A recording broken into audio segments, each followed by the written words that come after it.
ఎందుకంటే అన్నగారు సాక్ష్యం చెప్పారు.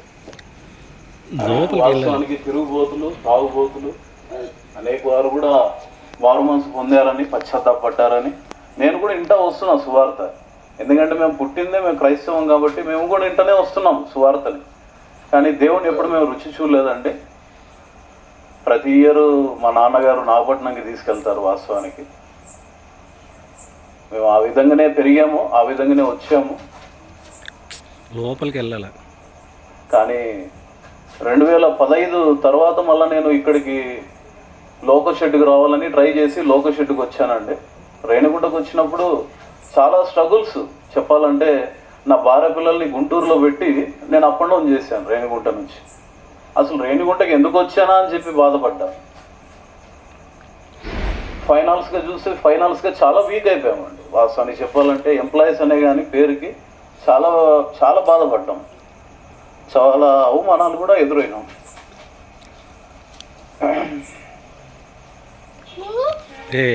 వాస్తవం చెప్పాలంటే బాగా డ్రింక్ చేసేవానండి. నేను బాగా హెవీ డ్రింకర్ని. వాస్తవం చెప్పాలంటే నేను డ్యూటీ నుంచి వచ్చానంటే కేవలం డ్రింక్ చేయడమే నా కాన్సెప్టే.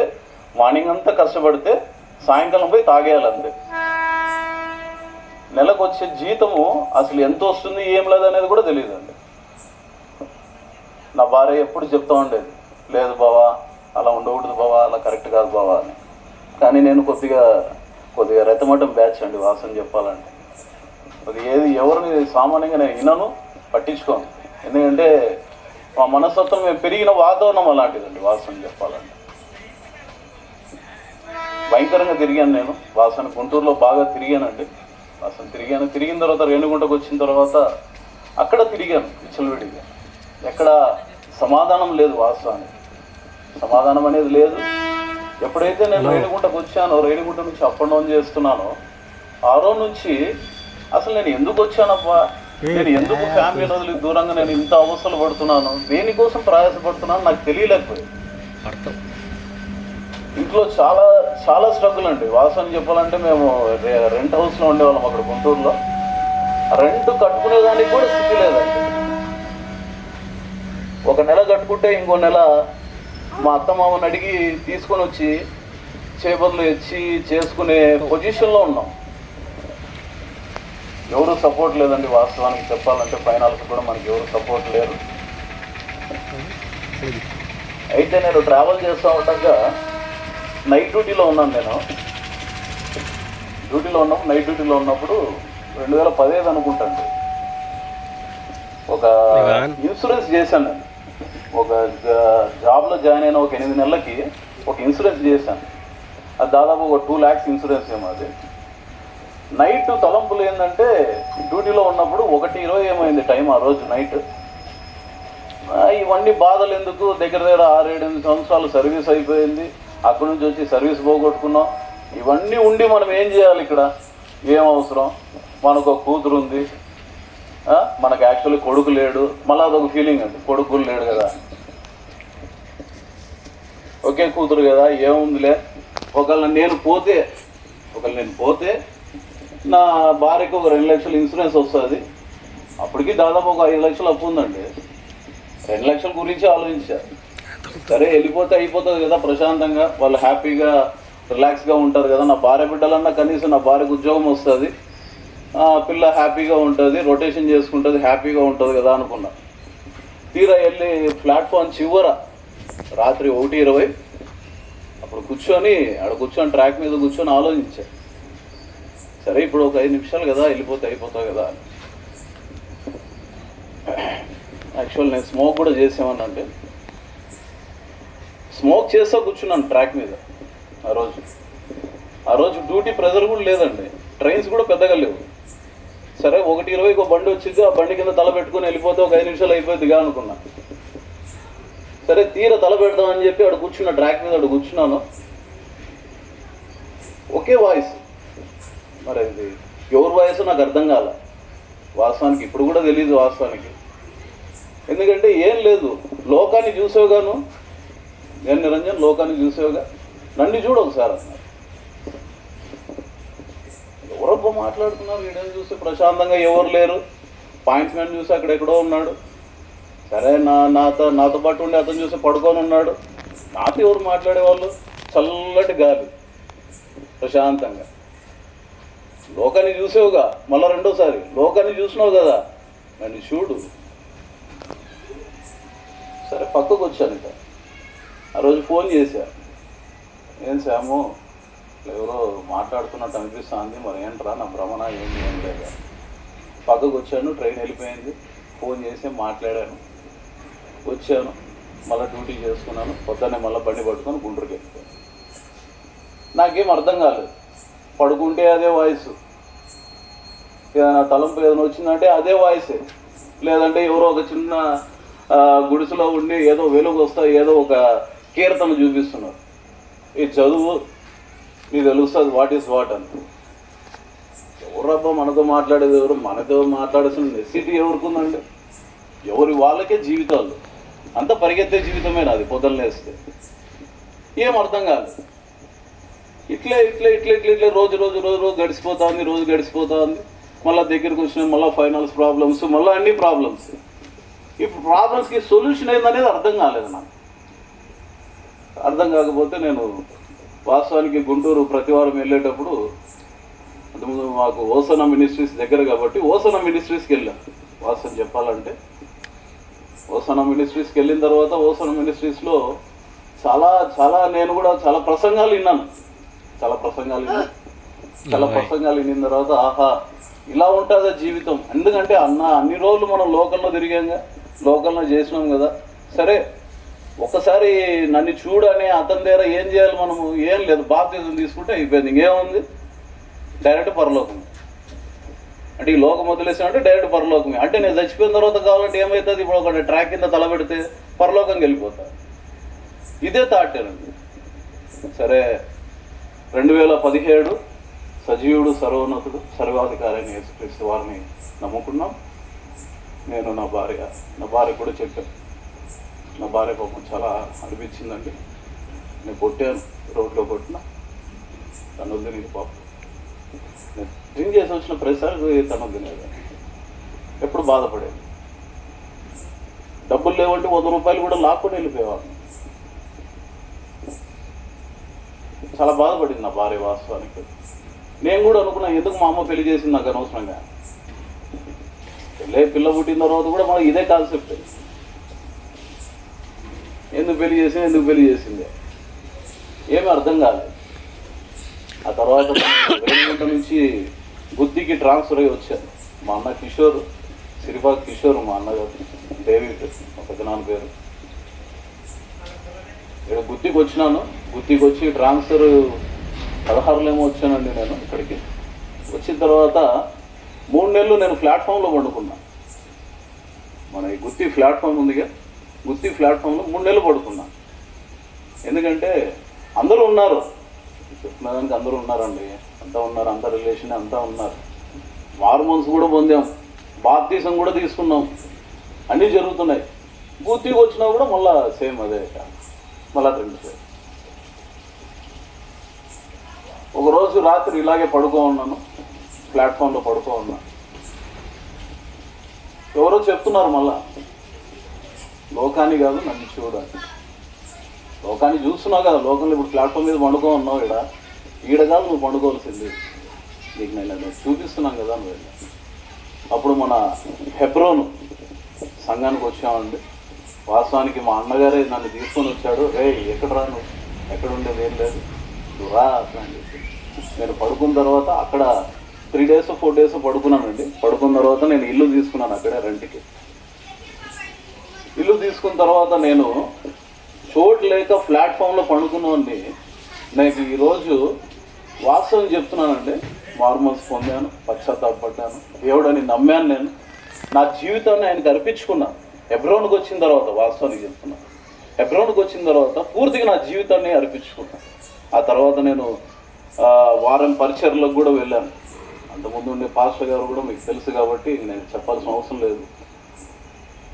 చాలా ప్రేరేపంతో అన్న చాలామన్నా కూడా చాలా ప్రసంగాలు విన్న తర్వాత అంటే ఆ వే అలా ఉండకూడదు, ఈ వేలో ఇలా ఉండాలి, మనం ఇలా ఉంటేనే కరెక్ట్గా ఉంటుంది, అంటే బాప్తిజం పొందినంత మాత్రాన మనము ఏదో క్యారెక్టర్గా ఉండదు అని కాదు, క్యారెక్టర్ లెస్గా మనం ఎప్పుడు జీవించకూడదు, హార్ట్ఫుల్గా జీవించాలి ఏది జీవించినా కూడా. ఎందుకంటే సాక్ష్యం అనేది చాలా అమూల్యమైనదని అన్నగారు చెప్పారండి ఇందాక. ఎందుకంటే అన్న చెప్పిన మాటల్ని బట్టి నాకు సాక్ష్యం పంచుకోవాలని అనిపించి మీ దగ్గర నేను మాట్లాడుతున్నాను అంతే. ఎందుకంటే చాలా ఘోరమైన వాడినండి నేను, కంటితో పాపం, అంత సమస్య పాపం అండి, శరీరం అంతా పాపంతో ఇది చాలా రెతమటంగా ఉండేవాడిని. కొట్టి డ్రింక్ చేసిన రోజులు ఉన్నాయి, పిల్లల దగ్గర డబ్బులు లాక్కొని పోయి చేసిన రోజులు ఉన్నాయి. అసలు నేనా మారుమనసు పొందింది? ఎందుకంటే నేను మారుమనసు పొందానా, నేనైనా బాప్తీసం తీసుకుంది అన్నట్టుంది నా జీవితం ఈరోజు. ఆ తర్వాత మళ్ళీ నేను ఒక బీడీ బ్రేక్ డౌన్ స్టాఫ్కి వచ్చాను. వచ్చిన తర్వాత ఈ క్వార్టర్స్ అలాట్ అయింది. క్వార్టర్స్కి వచ్చిన తర్వాత ఎప్పుడైతే నేను నా 2 మోకాళ్ళు వచ్చి, ఎందుకంటే దేవుడు మాట కదండి అది, ప్రతి దినము, ఈ రోజని కాదు, ప్రతి దినము మోకరించి ప్రార్థన చేసినప్పుడు ఆ ఫలాలు మీరు అనుభవిస్తానన్నాడు దేవుడు. ఎందుకంటే అది చెడైనా మంచి అయినా మన దేవుడికి కృతజ్ఞతాస్తుతులు చెప్పుకోవాలంట. అన్న దాదాపు ఒక 4 వారాల క్రితం చెప్పాడు ఈ సువార్త. ఎందుకంటే మోకరించి మొర పెట్టుకున్నప్పుడు ప్రతి మొర ఆలకిస్తాడంటండి. వాస్తవానికి నాకు చాలా భయం మైక్ పట్టుకొని మాట్లాడాలన్నా కూడా, ఇన్ఫీరియారిటీ ఎక్కువ. 10 మందిలో మనం ఏం మాట్లాడతాం, మనమే పెద్ద తోపా అన్నట్టు. లేదండి, సాక్ష్యం పంచుకోవడము గొప్ప భాగ్యం అండి. అది మనం పంచుకోవాలి. ఎందుకంటే సజీవుడు చేసిన కార్యం మనం వివరించుకోవాలి. లేకపోతే మనము మారుమనసు పొంది పశ్చాత్తాపడి దాదాపు ఒక 4-5 స్థలాలు కొనేసి 4-5 ఇల్లులు కట్టేసి లేదంటే ఒక 2 చర్చిలు కట్టేసినంత మాత్రాన ఇది కాదండి, సజీవుని మనం ప్రకటించుకోవాలి. దాదాపుగా ఈ క్వార్టర్స్కి వచ్చిన తర్వాత, నేను మోకరిచ్చిన తర్వాత, మన ఎఫ్రోన్ సంఘంలో మనం అడుగు పెట్టిన తర్వాత దాదాపుగా నా జీవితమే మారిపోయింది వాస్తవం. ఎందుకంటే ఓసనా మినిస్ట్రీస్లో నేను ఏదైతే నీటిలో మునిగి నా పాపాన్ని ఏదైతే క్లియర్ చేసుకున్నానో, సజీవుడు ఆ తర్వాత మళ్ళీ నాలో నివసించిన తర్వాత నిజంగా అసలు నేనేనా అనిపించింది అద్దం ముందు నిలబెట్టుకుంటే. ఎందుకంటే నాకుండే హ్యాబిట్స్కి దాదాపుగా ఎప్పుడో సగం ప్రాబ్లమ్స్ రావాలి. నో ప్రాబ్లమ్స్, చాలా యాక్టివ్గా నా వయసు 40 అండి, 40 ఏళ్ళు నాకు. ఇప్పటికి కూడా దేవుడు నిజంగా ఈ రోజుకి కూడా కాపాడుతా, రక్షిస్తా. అసలు వాస్తవం చెప్పాలంటే అండి, ఓ 100 రూపాయలు తీసి ఎవరన్నా 100 రూపాయలు అడుగుతారేమో అని భయం, నలుగురిలో పోయి నిలబడాలంటే. 100 రూపాయలు నిలబడితే ఏంది బాబు ఎందుకులే, అడుగుతాడేమో ఎందుకులే బాబు, మన పక్కకి వెళ్ళిపోతే సరిపోయేదిగా అనిపించింది.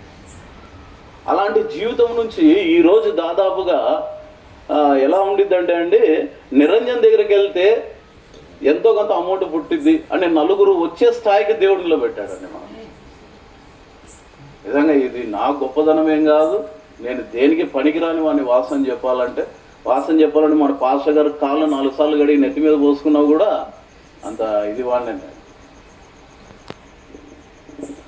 ఎందుకంటే కేవలం మా అమ్మ ప్రార్థన, మా అమ్మ ఎప్పుడు అనుదినం చెప్పేది, నిరంజన్ ప్రార్థన చేయాలి, ఎప్పుడు కూర్చున్నా ఎప్పుడు కూర్చున్నా నాన్న ప్రార్థన చేసుకోవాలి. ప్రతి విషయంలో నాన్న ప్రార్థన చేసుకో. ఇప్పుడు ఏదైనా ప్రాబ్లం అయిందా ఒకసారి ప్రార్థన చేసి చూడరా, ప్రార్థనలు అడుగు, ఏమైంది, ఏం తప్పేముంది, ప్రార్థన చేయి, ఫలాలు ఉంటాయి, అనిపిస్తావు. అంతేగాని ప్రార్థన లేకుండా ఎప్పుడు ఉండకూడదు నాన్న. ఈవెన్ డ్యూటీకి వెళ్ళేటప్పుడు కూడా ప్రేయర్ చేయని చెప్పేదండి మా మదర్. మాకు తెలియదండి, పొద్దున్న ఏదైనా స్నానం చేస్తే వెళ్ళిపోవడం అంతే, బ్యాగ్ పట్టుకున్నామంటే మళ్ళీ సాయంకాలం ఎప్పుడు వస్తాము. ఆ జీవితం నుంచి మా సజీవుడు చాలా జీవితం నుంచి మార్చాడండి. అన్న చెప్పినట్టు నిజంగా ఒక్కసారి మీరు ఆయన్ని విశ్వసించి ఆయన్ని నమ్మి బాప్తిసం పొందితే అద్భుతం, అది అనుభవిస్తే తెలిసిద్దండి. అది ఏంటంటే ఆత్మలో పరవశించినప్పుడు ఆ అనుభవాలు చాలా అద్భుతంగా ఉంటాయంటారు. ఆత్మలో పరవశించినప్పుడు ప్రతిసారి కూడా చాలా సంతోషం అనిపిస్తుంది, చాలా సమాధానం కలుగుతుంది. నిజంగా అది లోకంలో తిరిగినప్పుడు ఏ రోజు నేను అనిపించలేదంటే, ఏ రోజు కూడా అనిపించలేదు. విచ్చలవిడిగా డబ్బులు ఖర్చు పెట్టాను, వేలు ఖర్చు పెట్టాను, ఫ్రెండ్స్ అని వాళ్ళని వీరని, ఎవడు నథింగ్. ఈ రోజు వచ్చిన తర్వాత కూడా మళ్ళీ ఎవరన్నా ఫోన్లు చేసినా కూడా నథింగ్ అండి. వాళ్ళు చేసినా కూడా మన మాట, ఎందుకంటే నన్నే కట్ చేస్తున్నారు. Last few years backs friends వాళ్ళు కూడా ఉన్నా నన్నే కట్ చేస్తున్నారు. ఎందుకంటే రైట్లో బాబు నువ్వు కట్ చేయడం మంచిది లేరా నాయన అనుకుంది. నాకేం అవసరం, ప్రేయర్ చేసుకుంటాం అవసరం అయితే, దేవుడే కాపాడుతూ దేవుడే ముందు నడిపిస్తాడు, అదే ఉంది. చాలా వరకు అండి నిజం వాస్తవం చెప్పాలంటే యేసుక్రీస్తు వారిని ఒక్కసారి రుచి చూడండి అంతే. నేను చెప్పేది ఏంటంటే నేనేం గొప్పవాడిని కాదు, నేనేం ఇదే అని కాదు. ఒక్కసారి యేసుక్రీస్తు ప్రభు వారిని విశ్వసించండి, నమ్మండి. మా పాస్టర్ గారు చెప్పినట్టు ఒక్కసారి హెబ్రోన్ సంఘానికి రండి, బాప్తిసం పొందండి. ఆ జీవితం ఎంత అమూల్యమైనదో, ఎంత శ్రేష్టకరమైనదో మీరు అర్థం చేసుకోగలుగుతారు. ఎందుకంటే వాస్తవానికి మా మదర్ గారు కూడా చాలా ఇష్టం అండి. హెబ్రోన్ సంఘం అంటే మా అమ్మగారికి చాలా పిచ్చి. ఎందుకంటే పాస్టర్ గారికి తెలుసు, వాళ్ళు దాంట్లోనే పెరిగారు, దాంట్లోనే పుట్టారు, దాంట్లోనే పెరిగారు.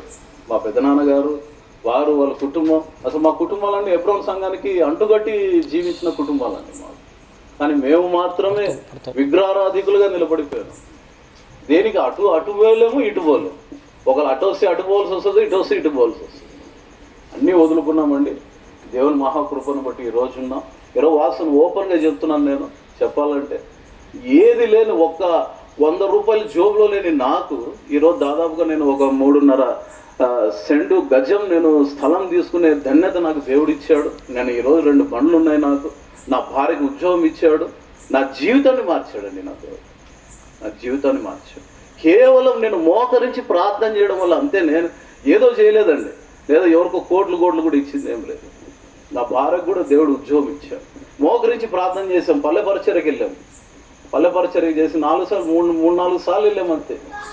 అంటే మేము వెళ్ళగానే ఏదో నేను చాలా నీతిమంతుని అని చెప్పేసి ప్రార్థన చేయడం, మాట్లాడమని మనం చేయలేదు.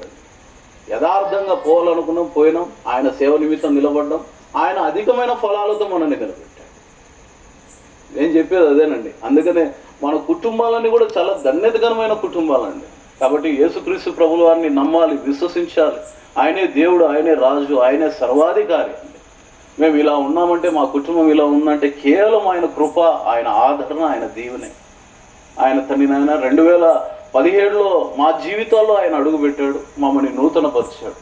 ఇదిగోండి సేవకుల ద్వారా అనేకమైన సూచక్రియలు, మాతకార్యాలు మా జీవితంలో జరిపించాడు. మా అమ్మ చనిపోయిందండి క్యాన్సర్ వల్ల. ఆయన కూడా ఆయన కృప, ఆయన దీవెన, ఆయన ఆధారమే.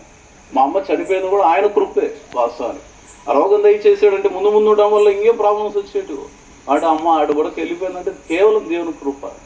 మా అమ్మకి నేను ఒకటే చెప్పేవాడిని, ప్రార్థన చేసుకునే వాళ్ళం. అంత బాగలేకపోయినా కూడా మా అమ్మ, నానా పొద్దున ఒకసారి ప్రార్థన చేసుకోవాలి, ఈవినింగ్ ఒకసారి ప్రార్థన చేసుకోవాలి. ఇదేనండి మా అమ్మ చెప్పిన మాటలు. నాకు ఈ రోజుకి కూర్చుంటే అవే మాటలు. నా భార్య దగ్గర ఎప్పుడు అదే చెప్తూ ఉంటా. మా అమ్మనే గుర్తుకొస్తుంది శ్యామ, మా అమ్మనే గుర్తుకొస్తుంది. బాత్రూంలోకి వెళ్ళినా మా అమ్మనే గుర్తుకొస్తుంది, ఇంట్లో అటు వెళ్ళినా మా అమ్మనే గుర్తుకొస్తుంది. ఎందుకంటే మా అమ్మ అలా నడిపించిందండి మమ్మల్ని. ఇద్దరమే మగపిల్లలు. వాడు ఇంకోడు గుంటూరులో ఉన్నాడు. వాడు కూడా మారుమనసు పొందాలి, పశ్చాత్తాపడాలని నేను చాలా వాడి కోసం ప్రార్థన చేస్తున్నాం. మీరు కూడా మా కుటుంబం కోసం ప్రార్థన చేయండి. మేము కూడా రక్షణ భాగ్యంలో నిలబడు మారుగా మమ్మల్ని ఆశీర్వదించాం. థ్యాంక్ యూ అండి. చిన్న థ్యాంక్ యూ.